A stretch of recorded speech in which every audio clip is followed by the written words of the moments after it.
Gloria, a su nombre gloria. ¿Cuántos están en victoria en esta tarde? ¿Cuántos se pueden poner de pie y decir estamos en victoria? ¿Cuántos pueden decir estoy en victoria? Aunque venga lo que venga, estoy en victoria. Aunque vengan los vientos recios, estoy en victoria.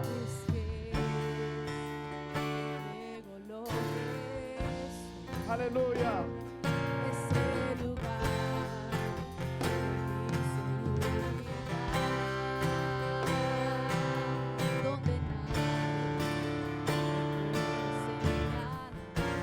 Cántaselo al Señor. Me perdonaste, me acercaste a tu presencia, me levantaste y hoy me postro a adorarte. Aleluya. No hay lugar Díselo. más alto, Más grande. más grande, estar a tus pies. Estar a tus pies, no hay lugar Díselo, más alto.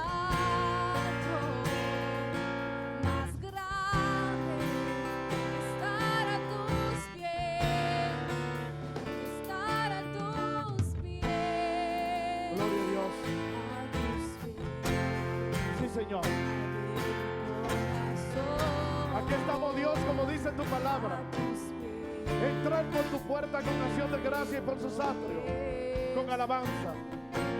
No hay mejor lugar que estar en tu presencia, porque en tu presencia hay plenitud de gozo, oh Dios. Y aquí estamos reunidos tu pueblo, Señor, en un mismo sentir, en un mismo espíritu, para adorar y bendecir tu santo nombre, Señor. Sí, Señor. Me acercaste a tu presencia. Sí, Señor. Me levantaste y hoy me postro a adorarte. Díselo fuerte, dile, no hay lugar. No hay lugar más alto, Dile. más grande Que estar a tus pies. estar a tus pies. Que estar a tus pies, oh Dios. Estar a tus pies, no hay lugar más alto, más grande. Estar a tus pies, estar a tus pies. Y aquí permaneceré. Postrado a tus pies. Postrado a tus pies, y aquí permaneceré a los pies de Cristo. Gloria a Dios. Señor, en esta tarde estamos reunidos, Señor, aquí en tu casa. Con una actitud de gratitud hemos venido a tu templo, Dios. Gracias, Dios, por permitirnos llegar. Gracias por la salud, gracias por la vida, gracias por tus bendiciones, gracias por la familia. Señor, y en esta tarde, Señor, hemos venido a dar la mejor alabanza.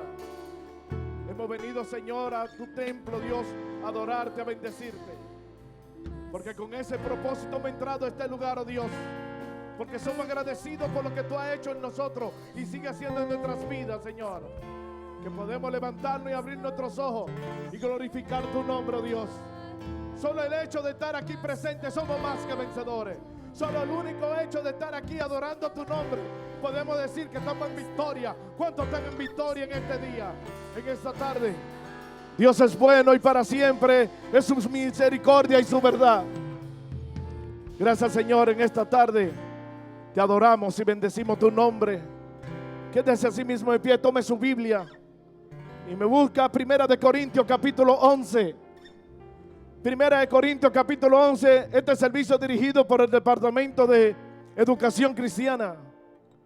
Y el propósito principal de nosotros estar aquí tomando este servicio es que sabemos que necesitamos cada día más escudriñar la palabra del Señor, que necesitamos cada día más entenderla y comprenderla, meditar en ella, pero también escudriñarla y descubrir los misterios que hay en la palabra del Señor.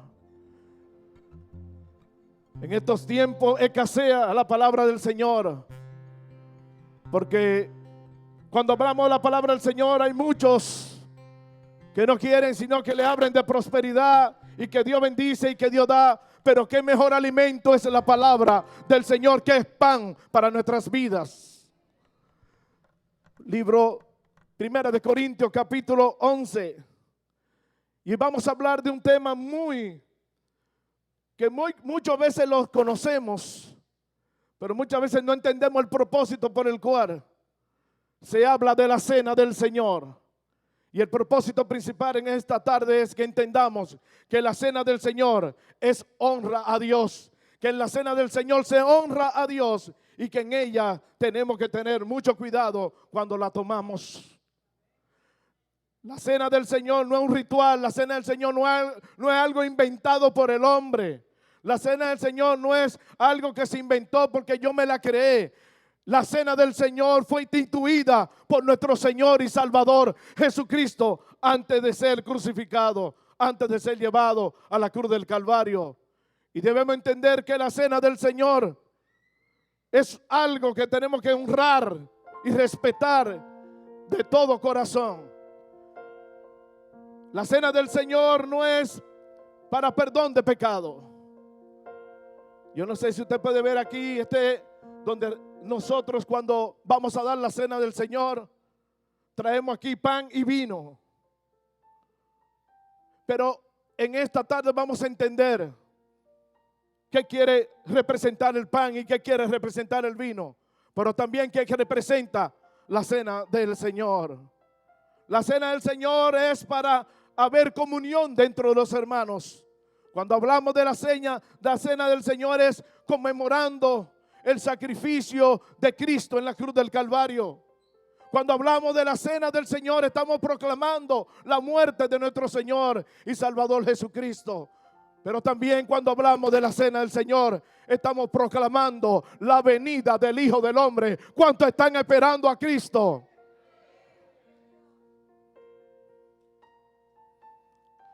La cena del Señor no es cualquier cosa.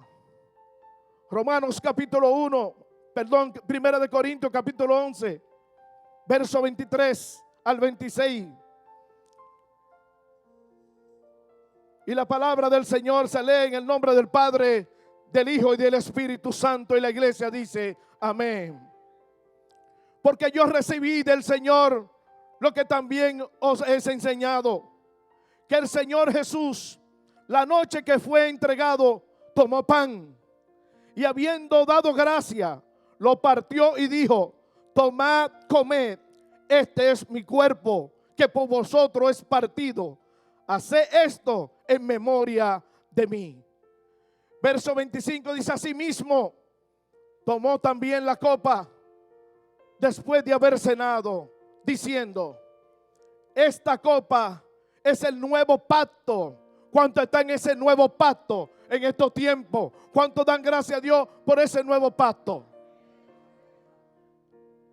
Que en mi sangre, nuevo pacto en mi sangre, hace esto todas las veces que la bebiera en memoria de mí. Así pues, todas las veces que comiere este pan y bebiere esta copa, la muerte del Señor anunciáis hasta que Él venga. ¿Cuánto dan gloria a Dios? Tome su asiento y vamos a hablar de la cena del Señor. La cena del Señor honra a Dios. Dile que está al lado tuyo, la cena del Señor honra a Dios. El autor de esta carta es el apóstol Pablo. Y el apóstol Pablo está viendo que el pueblo de Corintio, que este pueblo dice, quiero recordarle que la iglesia de Corintio fue la iglesia más carnal de toda la iglesia del nuevo pacto. La iglesia de Corintio estaban viviendo como ellos quisieran. No respetaban nada. No respetaban la cena del Señor, sino dice que ellos hacían fiesta. celebraban la fiesta como ellos quisieran. Compraban mucha comida porque eran glotones. Dice, todo el mundo tenía ahí en la iglesia de los corintios, tenían dones, hablaban en lengua y hacían tantas cosas, pero había un desorden tremendo. Y por eso Pablo tiene que escribir esta carta a los corintios para darle a entender el propósito de la cena del Señor. Muchos conocen esto y lo han visto, que cuando damos la cena, pero muchos no entienden qué representa la cena del Señor, que representa algo que el mismo Jesús fue que la puso, que la inició y que él mismo dijo que lo hagan. No fue ningún hombre, ninguna teología humana, ningún invento humano. Fue el mismo Señor Jesucristo que dijo que había que hacer la cena del Señor. Hacía su propia fiesta. Los ricos de los pobres, en otras palabras, se dividían. Dice que los corintios se habían desviado y esta cena del Señor, en vez de ser de bendición, ¿cuántos saben que la cena del Señor es de bendición? Pero dice, pero se le convirtió en maldición. Me vieron muy serio ahora, ¿verdad?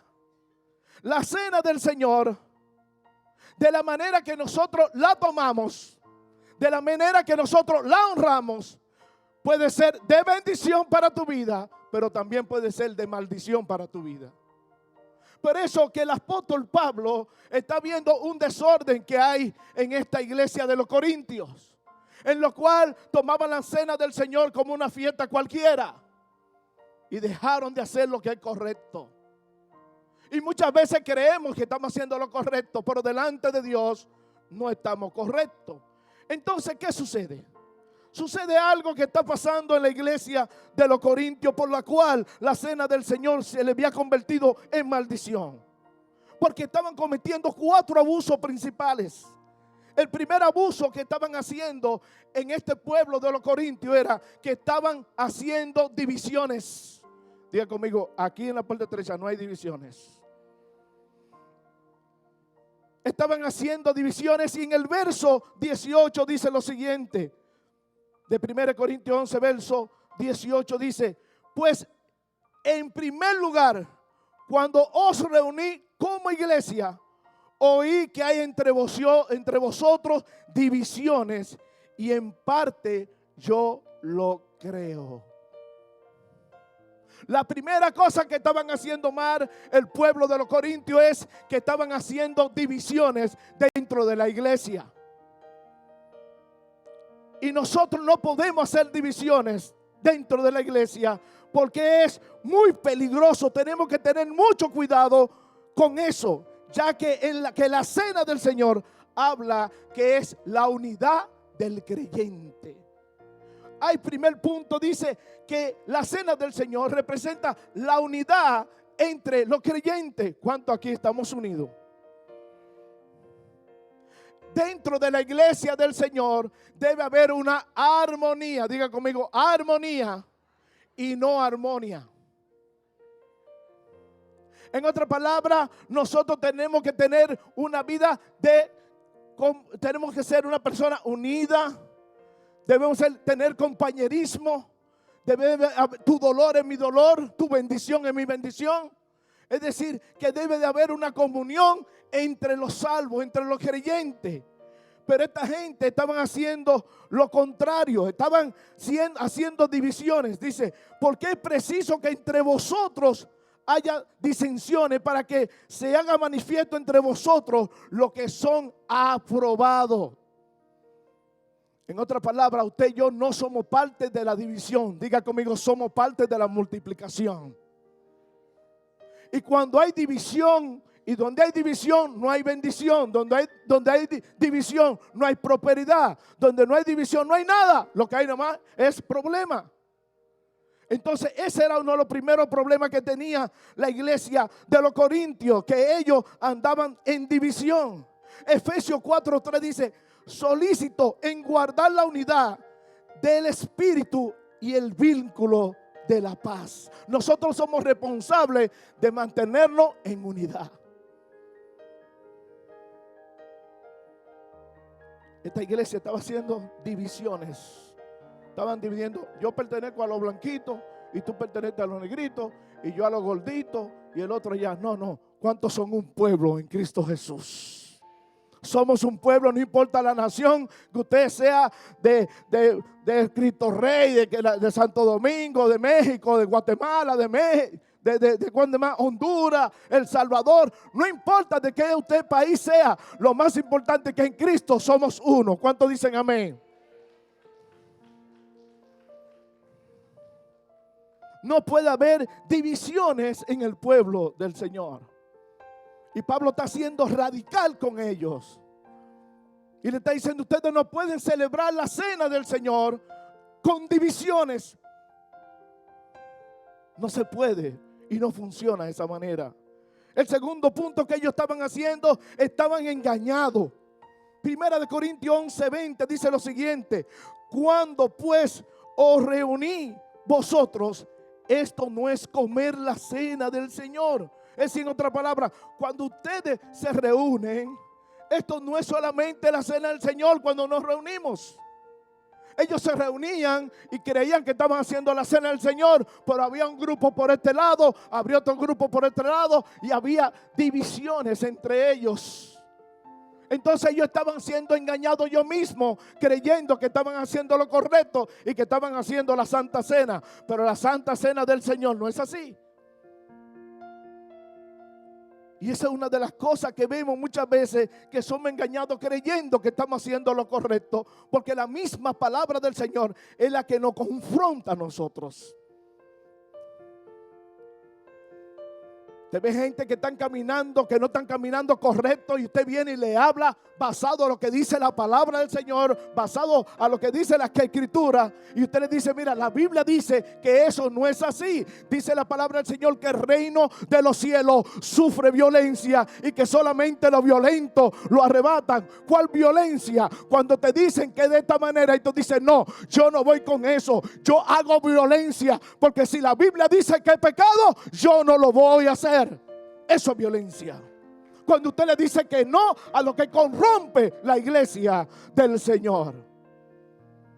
No a todos se le dice amén. No a todos se le aplaude. Hay muchos lobos rapaces en medio de nosotros que engañan a cualquiera, y por falta de conocimiento perece el pueblo. Y por eso estamos en esta tarde aquí enseñando basado en lo que es la cena del Señor. Otra cosa que estaban haciendo ellos, ahí reinaba el egoísmo. Mire que está al lado suyo. Diga, no, yo no soy egoísta.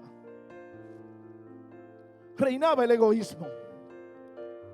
Oiga lo que hacían, basado en el verso 21, dice: porque al comer, cada uno se adelantaba a tomar su propia cena. Y uno tiene hambre y el otro se embriaga. En otras palabras, estos hermanos, esta iglesia estaba siendo egoísta. Egoísta porque lo mío es mío. Egoísta que ellos nada más pensaban para ellos solamente. Por eso que cuando nosotros vamos al parque, ¿cuánto ha ido al parque la iglesia? Ha ido al parque, ha ido a un bautismo. Usted sabe que todo el mundo lleva su plato, lleva su comida, todo el mundo lleva algo, una lasaña, lo que sea. Pero cuando llegamos a aquel lugar, todo es para todos. La iglesia primitiva con frecuencia celebra una fiesta de amor, una comida de compañerismo conjuntamente con la cena del Señor. Pero en Corintios los ricos traían su abundancia, mientras los pobres se sentaban a un lado a comer su migaja. Estaban siendo egoístas. Comían solo ellos y el otro que se coma lo que traiga. Cuando nosotros vamos a los parques y vamos a los bautismos, hay algunos hermanos que posible no pueden llevar algo porque quizás no tienen dónde cocinarlo. Pero cuando llega a aquel lugar, llega la bendición porque se llevan 2 o 3 sodas. Y comparte con algo, porque algo hay que llevar.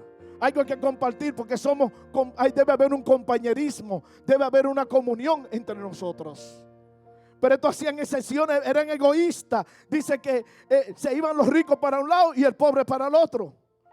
Dice que nosotros, como cristianos que somos, tenemos nosotros que andar en armonía. Siempre lo dije ahorita, debemos de andar unidos. El egoísmo no cabe en la iglesia del Señor.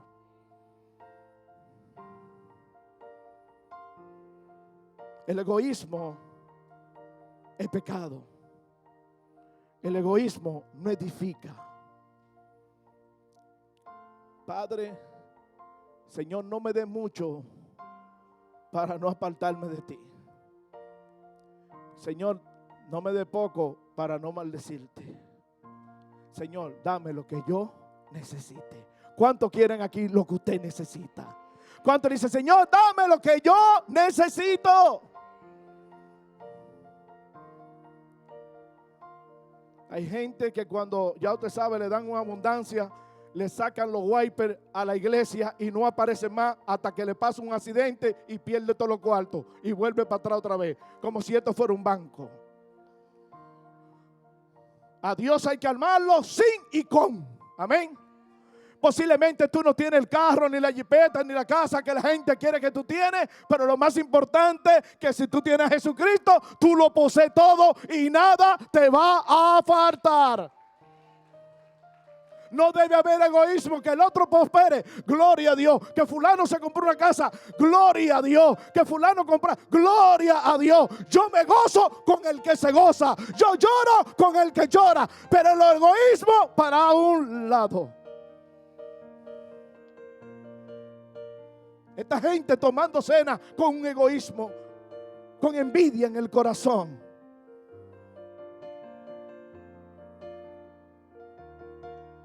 Nosotros lo que tenemos lo damos por gracia, porque por gracia lo hemos recibido. Amén. Esta gente hacían tantas cosas. Otra cosa que hacían ellos era que abusaban de la santidad. Pero 1 Corintios 11, 22 dice, pues ¿no tenéis casa que comáis y bebáis? ¿O menospreciáis la iglesia de Dios? ¿Y avergonzáis a los que no tienen nada? ¿Qué os diré? ¿Os alabaré? En esto no lo alabo. En otras palabras, estaban haciendo divisiones, estaban alejando a la gente, el pobre de rico, en la iglesia del Señor. Y creían que estaban haciendo lo correcto. Comían, bebían, hacían de todo. Había glotonería, había tantas cosas, mientras otros estaban pasando hambre. Ellos mismos se engañan ellos mismos, pensando que están haciendo lo correcto delante de Dios. Pero una cosa que Pablo le está reclamando y Pablo le está hablando y le está corrigiendo, porque no hay una cosa más bonita que la corrección. ¿Cuántos dicen amén? Una cosa que Jesús nos enseñó a nosotros. Él no quiere que nadie se pierda, sino que todos procedan al arrepentimiento. Pablo le está diciendo, ustedes son egoístas. Pablo le está diciendo, ustedes hacen excepciones de personas. Él le está diciendo, óigame, ustedes no están haciendo lo correcto. Ustedes están creando divisiones, pero para eso siempre hay una solución. Cuando usted soba a alguien o corrija a alguien, búsquele que hay una solución para que ella se levante, para que él se levante y sea restaurado. Amén. Dice la palabra del Señor. Vamos a ver el verdadero significado de la cena del Señor. Primera de Corintios, vamos a leer el verso 23. Lo que dice el apóstol Pablo. Dice el apóstol Pablo, porque yo recibí del Señor lo que también os he enseñado.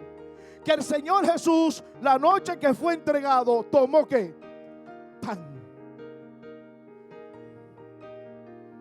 La noche que fue tomado, tomó pan. ¿Y qué representa el pan? El pan representa el cuerpo de Cristo. Y si representa el cuerpo de Cristo, el pan, el cual cuando usted lo está masticando, el simbolismo del cuerpo de Cristo es que de esa misma manera que he devorado, que he maltratado, que he golpeado, de esa misma manera el cuerpo de Cristo fue destrozado. La Biblia dice que no había parecido en Jesús de la golpeada que le dieron a Jesús, de los golpes que le dieron a Jesús. Pero dice la palabra en Isaías 53, 4 al 6, dice: ciertamente Él, dice, llevó en nuestras enfermedades y sufrió nuestros dolores, y nosotros le tuvimos por azotado, por herido de Dios y abatido. Mas Él herido fue por nuestras rebeliones, mordido por nuestros pecados. El castigo de nuestra paz fue sobre Él, y por su llaga fuimos nosotros curados. Todos nosotros nos descarriamos como ovejas, cada cual se apartó por su camino, mas Jehová cargó en Cristo el pecado de todos nosotros. Cristo representado en el pan significa el cuerpo, representa el cuerpo de Cristo. Y dice también en Hebreos capítulo 9, verso del 13 al 14, porque algo que me llama la atención es lo siguiente: el pan, ¿qué significa? El cuerpo de Cristo. La cena del Señor es algo que nosotros tenemos que tenerle respeto y honra. Todo, a veces venimos cuando vamos a dar la cena y hacemos fila para tomarla, pero no sabemos el significado de lo que es la cena del Señor. Me como el pan, como Dios dijo esta mañana. Como me estudié en un colegio católico, y vuelvo y repito, no era porque tenía dinero, sino porque la monja tuvo misericordia de los 5, nosotros, yo y 4 hermanos más, porque nos votaban todos los meses faltando, nos sacaban porque no había para pagar la cuota del mes. Y estudié en un colegio católico en el cual una vez nos llevaron a una misa, y yo veo que todo el mundo está haciendo su fila y le están dando su pan. Entonces yo le pregunto a alguien: oye, ¿qué es lo que hay que hacer para comerse el pan? Porque yo quiero comer, yo voy a una fila grande. Una fila grande para comerse el pan. ¿Qué es lo que hay que hacer? Él sencillamente me dijo: tú haces la fila y cuando llegan del Padre, Él te va a preguntar por el cuerpo de Cristo, y tú solamente di amén y te van a dar el pan y tienes ya tu salvo. Hago yo mi fila por el cuerpo de Cristo y agarro y me como el pan. Pero todos los viejos del barrio, todos los ancianos del barrio, todos los amigos del barrio están todos ahí. Yo nunca he hecho comunión ni nada. Cuando se terminó la misa, me agarraron un grupo y me condenaron, y por poco me llevan hasta el cementerio.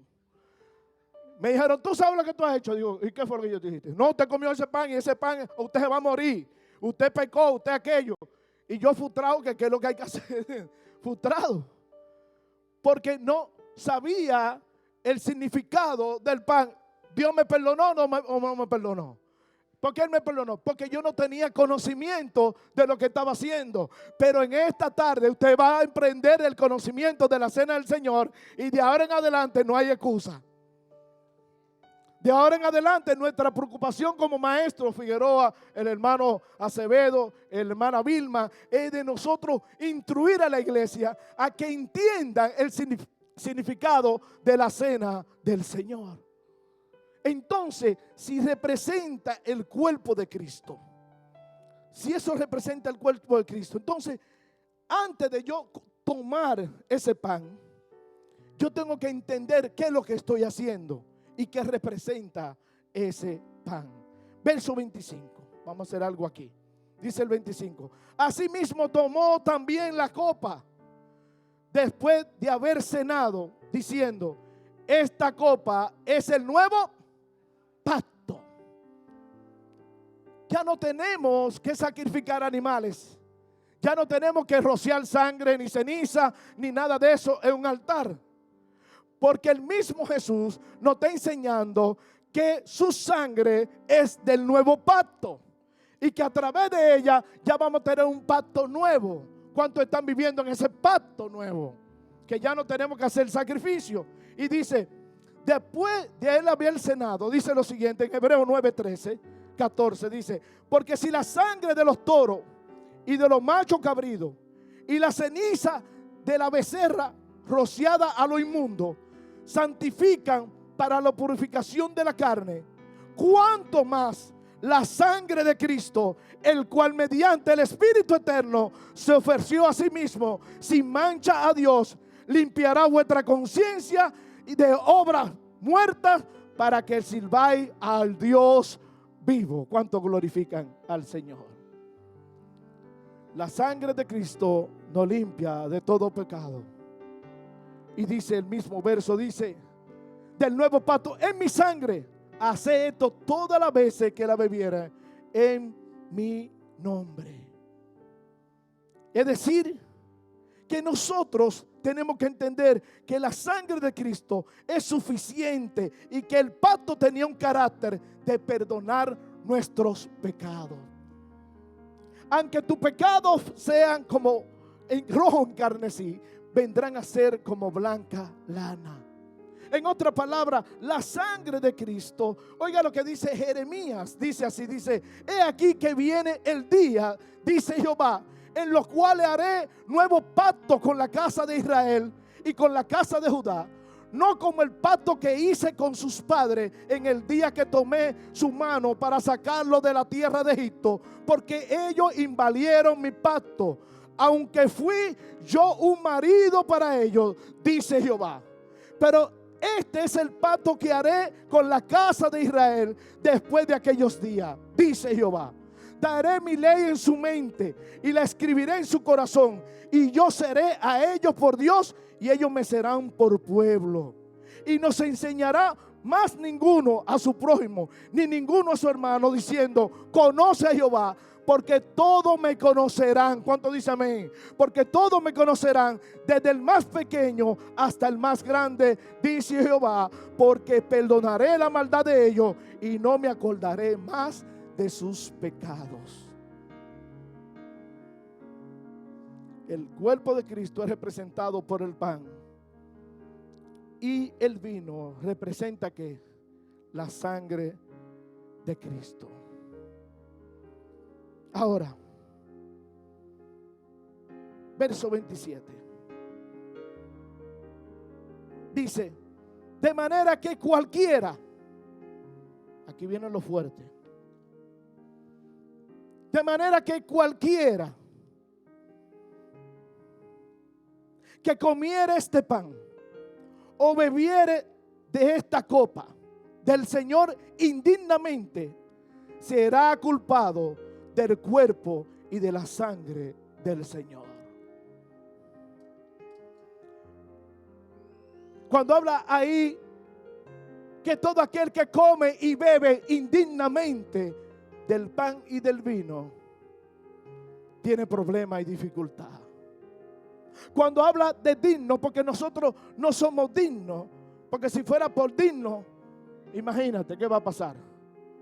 Pero nosotros entendiendo que vamos a tomar lo que representa el pan, que es el cuerpo, y el vino significa la sangre de Cristo, nosotros antes de nosotros tomar ese pan y ese vino, debemos de entender si estamos bien delante de Dios o si no estamos bien. No puede ser que usted vaya a tomar el cuerpo de Cristo y la sangre de Cristo, usted estando con discordia con su hermano, usted teniendo problemas con su hermano y creando divisiones y creando problemas con sus hermanos, aún en su propia casa, aún con pecado oculto.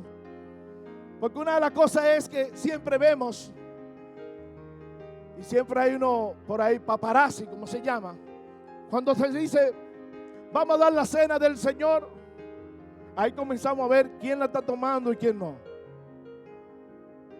Y cuando viene a ver, pasa uno y dice, pero mira, este sí es sinvergüenza, tomando la cena del Señor, y mira, hizo aquello, hizo lo otro. Yo le quiero decir algo. No se ponga a juzgar. Porque cuando nosotros hagamos y entendemos que hemos pecado delante de Dios, porque vuelvo y le repito, la cena del Señor no es para perdón de pecado, pero la cena del Señor sí nos enseña que debemos estar limpios, de que debemos estar puros. Y en ese momento usted viene con un problema de dificultad y le dice: Señor, porque la cena del Señor es de bendición para muchos, como también le puede ser de maldición para otros. Entonces tú dices: Señor, yo entiendo y comprendo que el pan significa el sacrificio de tu cuerpo en la cruz, pero tu sangre representa que me limpia de todo pecado. Y la Biblia me enseña que al tomarla me puede ser de gran bendición. Y yo reconozco que he pecado, yo reconozco que he fallado. Te pido que tú me perdones. Pero al Señor, al recibir tu perdón, porque cuando usted recibe el perdón de Dios, usted se levanta ahí como el águila, usted se levanta como el búfalo con nueva fuerza. Y usted se levanta y dice: voy a tomar esa cena porque yo quiero que esa cena me sea de bendición a mi vida y que cambie y saque lo que no te agrade. Hay otros que pasan por ahí y vienen a tomar su cena, ya tú sabes, con el hermanito metido en el corazón. Y pasan por ahí porque usted me puede engañar a mí, pero ¿quién puede engañar a Dios? Dignamente, no solamente que usted cometió el pecado de fornicación, de lo que sea. Óyeme, usted tener un hermano en su corazón, dice la Biblia que usted es un homicida, que usted es un criminal. Todo aquel que tiene algo contra su hermano es un homicida. Si no, míreme serio aquí. Henry, ¿por qué tú dices eso? Porque cuando tú tienes algo contra tu hermano, si tú lo ves que viene caminando, lo primero que te dice: este yo lo tengo por muerto, este no lo quiero ver. Y lo que hace es que te tira para el otro lado, ni para saludarlo, porque lo mataste en tu corazón. Pero si entendemos lo que representa la cena del Señor, entendemos que si la comimos indignamente vamos a tener problemas. Porque no estamos engañando al pastor ni al líder, estamos supuestamente engañando a Dios, pero Dios conoce aún a tus pensamientos. Y viene y toma su cena con su, ya tú sabes, el vecino, creando contienda en los hermanos. Y vamos a ver lo que sucede más adelante con estos hermanitos. Dice que indignamente, con pecado oculto, no lo confiesan. Esto puede dar como resultado un juicio del Señor, incluso una enfermedad o la muerte física. Por consiguiente, cada uno debe examinarse a sí mismo antes de participar. ¿Cómo puede participar dignamente de la cena del Señor cuando hay discordia entre los hermanos?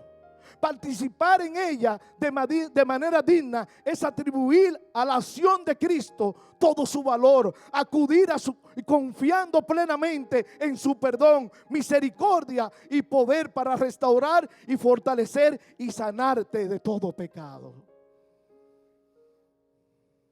Pero debemos nosotros entender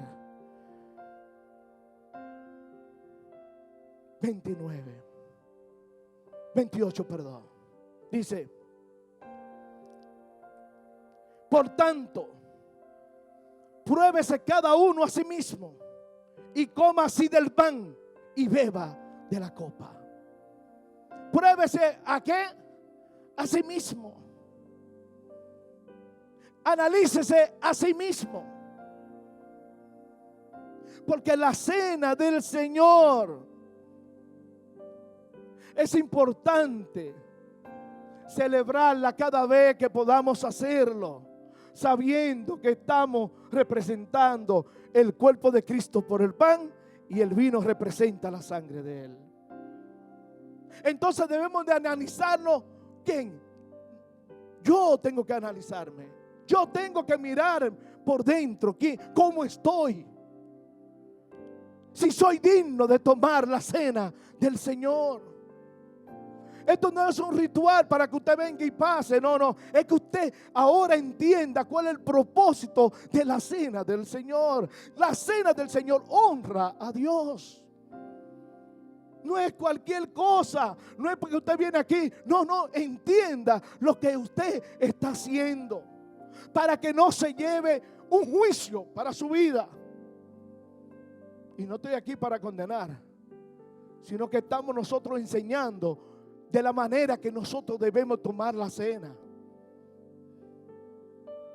Cómo debemos estar delante de Dios. Por eso es que dice, cada vez que la hagamos, recordar el cuerpo, el sacrificio de Jesucristo en la cruz. No llegar por hacerlo. Hoy no estamos dando Santa Cena. Yo le puedo dar uno, usted se lo puede. No hay nada, porque no estamos dando Santa Cena.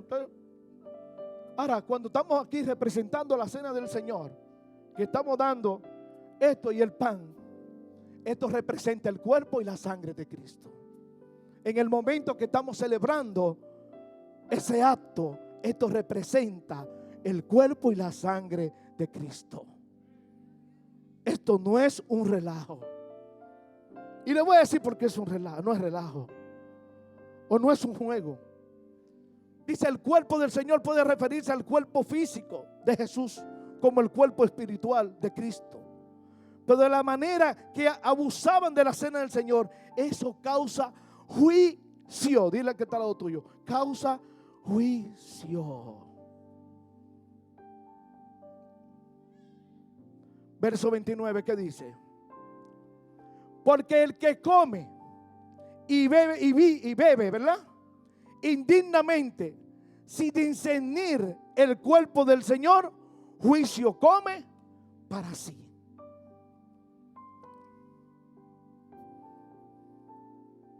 Si usted se come el cuerpo sin discernir, es lo que representa el pan, que es el cuerpo de Jesús, maltratado, golpeado. Hay una película que hasta gente murieron viendo esa película, La Pasión de Cristo, o The Passion of Christ. Así que dice en inglés, La Pasión de Cristo. La gente murmuraba, la gente criticaba, y hay mucha gente viendo el cuerpo de Cristo. ¿Cuántos vieron esa película? Todo cortado, todo degollado, todo, ya tú sabes bien, se veía feo, ¿verdad? Imagínate en la vida real, dice la palabra del Señor, que el cuerpo de Cristo, que el rostro de Cristo no se parecía en nada. ¿A quién? A Jesús, de la golpiza que le dieron. Y nosotros venimos aquí a comer el pan indignamente, sin temor, sin honrar lo que significa la cena del Señor. Y vemos entonces que dice que el que come y bebe, juicio come y juicio ha de beber. Verso 30 dice, por lo cual, hay muchos enfermos y debilitados entre vosotros, y muchos duermen y muchos mueren. Esto no es para que usted tenga miedo. Esto es para que usted tenga temor de lo que está haciendo. Porque hay diferencia entre miedo y temor. Cuando tomamos nosotros la cena del Señor indignamente, podemos recibir juicio de parte de Dios. Y pueden llegar enfermedades a nuestras vidas, aún hasta la muerte. Porque aún nosotros entendiendo lo que estamos haciendo, de lo que representa la cena del Señor, creemos que estamos burlándonos de Dios. Y venimos después de un party, y después de una cosa, y venimos en la mañana y tomamos la cena del Señor y arrancamos como si nada. Usted está burlándose de Cristo. Y Dios no puede ser burlado.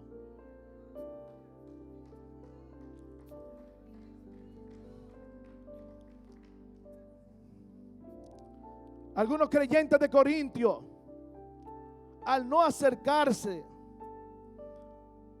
para recibir esa bendición de la cena del Señor, sino que la hacían indignamente. Dice que venían aflicciones, habían recibido hasta una muerte prematura.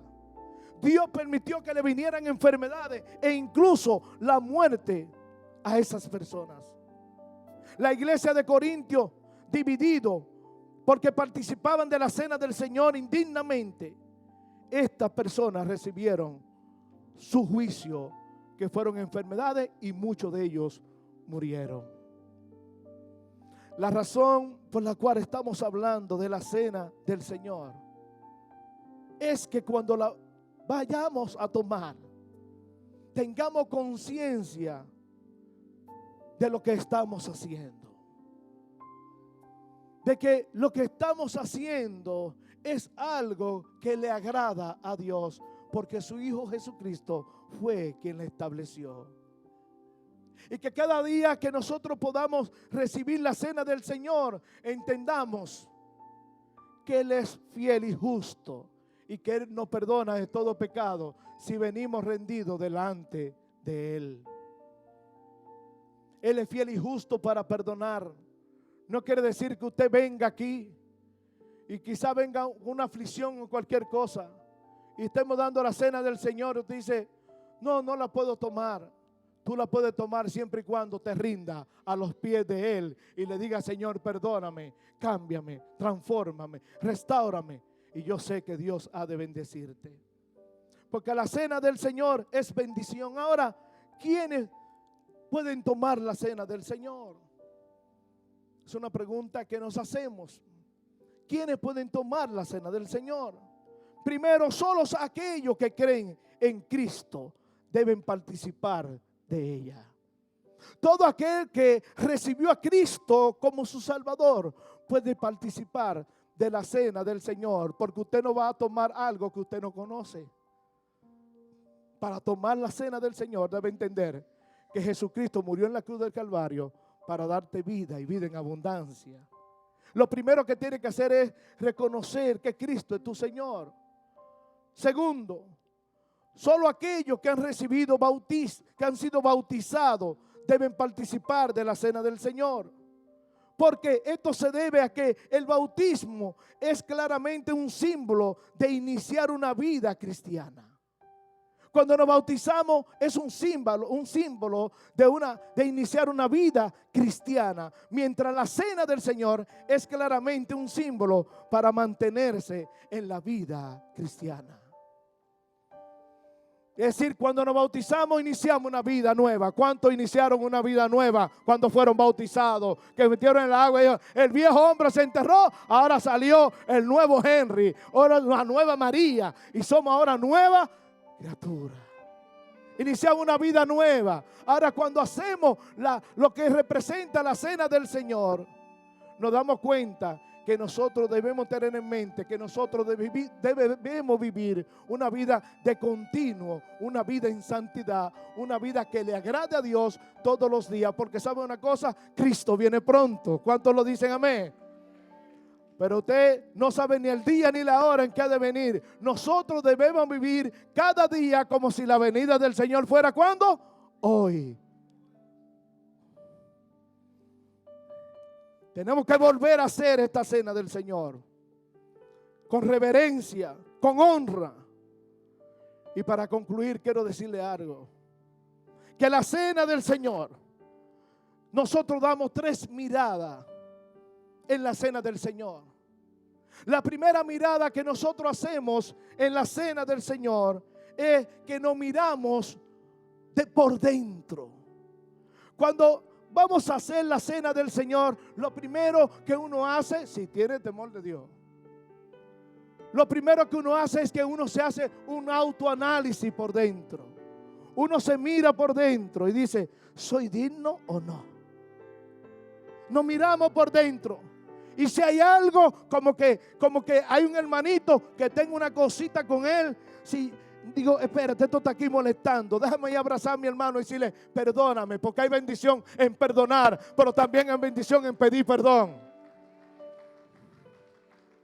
Pero Henry Mercado, ¿cómo tú me vas a decir que perdone a fulano, a fulana, si me hizo una cosa tan grande y no puede ser que yo lo vaya a perdonar? Yo quisiera que tú te pongas en mis zapatos para que tú entiendas lo que duele una traición, lo que duele un engaño. Yo quiero que tú te pongas en mis zapatos y me dé a entender qué tú harías con una persona que te hizo aquello, te hizo lo otro. Yo le diría a ellos, yo no puedo ponerme tus zapatos, pero hay uno que se lo puso en la cruz del Calvario, que dijo, oye, perdónalo porque no sabe lo que hacen. Él se lo puso por ti y por mí en la cruz. Hay bendición en perdonar, pero también hay bendición en pedir perdón. Lo primero que hacemos nosotros es que nos miramos por dentro para tomar la cena del Señor, que agrada a Dios y que es de bendición, o puede también ser de maldición para todo aquello que lo tome indignamente. La segunda cosa que miramos es que miramos hacia atrás. Pero cuando miramos hacia atrás, nos recordamos de Jesucristo allá en el Calvario. Cuando miramos atrás nos damos cuenta de que Jesús murió por mí en la cruz, de que derramó su sangre en aquella cruz por mí. Y miramos atrás y nos damos cuenta de que hay redención para todo aquello que le reciben como su Señor y Salvador, y que hay perdón. Miramos nosotros la cruz del Calvario, porque hay una canción que dice, allá en el Calvario, ¿qué? Allá en el Calvario está mi vida. Miramos al Calvario. Y por último, lo que nosotros hacemos, que miramos hacia adelante. Miramos nosotros y anhelamos la venida del Señor. ¿Cuántos dicen amén? La iglesia de Cristo mira hacia adelante, anhelando la venida del Señor. Por eso que cada vez que nosotros hacemos la Santa Cena, debemos recordar de que Cristo viene pronto. Y podemos decir nosotros, Maranata, Cristo viene. Ponte de pie. Ponte de pie en este momento. Dios es bueno.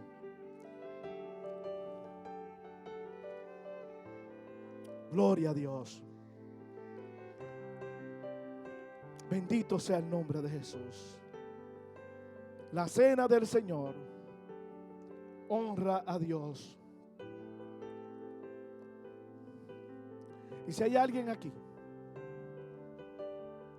porque yo sé que para muchos de nosotros hoy como que el entendimiento se nos abrió un poco más en entender lo que significa el significado de la cena del Señor, que no es un ritual, que no es algo inventado por hombre, sino es que algo que Jesús dejó establecido, que cada vez que hagamos esto nos recordemos del cuerpo de Cristo, de su sacrificio, pero también de la venida del Señor. Cierra tus ojos en estos momentos. En esta hora, Dios, gracias a Dios porque hemos comprendido, entendido, Dios, de la cena del Señor. Gracias a Dios porque en la cena del Señor hay comunión de los creyentes. Conmemoramos, Señor, el sacrificio de la cruz. Proclamamos la muerte de Cristo, pero también proclamamos la venida del Señor. Padre, Señor, en el nombre de Jesús, Señor, esta cena representada, esta cena que antes de ser crucificado, nos la dejaste a nosotros. Y que para participar, Señor, de ella, para poder nosotros participar, debemos reconocer que Jesucristo es nuestro Señor y Salvador. Y en esta tarde, oh Dios, si alguien, Señor, está aquí que no te conoce, Señor, te pido en el nombre de Jesús, Señor, de que pueda conocerte hoy y entender, oh Dios, que el sacrificio en la cruz fue por Él, fue por ella, para darle salvación y vida eterna. Padre, en el nombre de Jesús, Padre, le ha permitido llegar aquí. Si no te conoce, oh Dios, Padre, que reciba el mejor milagro que puede recibir, que es la salvación de su alma. Si hay alguien aquí que no conoce de Cristo y quiere entregar su vida al Señor, si es tan amable, levanta tu mano y di: yo quiero a Cristo. Quiero a Cristo en mi vida. Tú le abres la puerta de tu corazón y dice la palabra que Cristo entra y cenará contigo y traerá bendición y salvación sobre tu vida. En esta tarde, si hay alguien que abre su corazón a Cristo en esta tarde y quiere ser partícipe cuando hagamos esta cena, levanta tus manos y di: yo quiero a Cristo como Salvador en esta preciosa tarde. ¿Hay alguien que es valiente y levanta sus manos? Amén. Una hermana, dale un aplauso al Señor. Gloria al Señor. Aleluya. Alguien más levanta su mano y dice: yo quiero a Cristo como Salvador. Aquella persona que levantó la mano, venga, pase corriendo por aquí, pase caminando, venga por aquí. Queremos orar por usted. Queremos orar por usted en esta. Cierre sus ojitos, por favor. Queremos orar por usted. Siga orando, siga orando. Ahí viene una hermanita, amén. Gloria al Señor. Gloria a Dios, gloria a Dios. Bendecimos tu nombre, Señor. Padre, gracias a Dios por esta, Señor, hermana. La bendecimos, Señor. Amén, gloria a Dios, aleluya. Dios te bendiga, Dios te guarde. Amén, gloria al Señor. Cierre sus ojos. Gracias, Señor, por tu palabra, Señor, en esta tarde. Bendigo a tu pueblo, Señor, y que esta palabra quede incrustada en sus corazones, en el nombre de Jesús. Amén, amén. Nuestro hermano Acevedo con nosotros.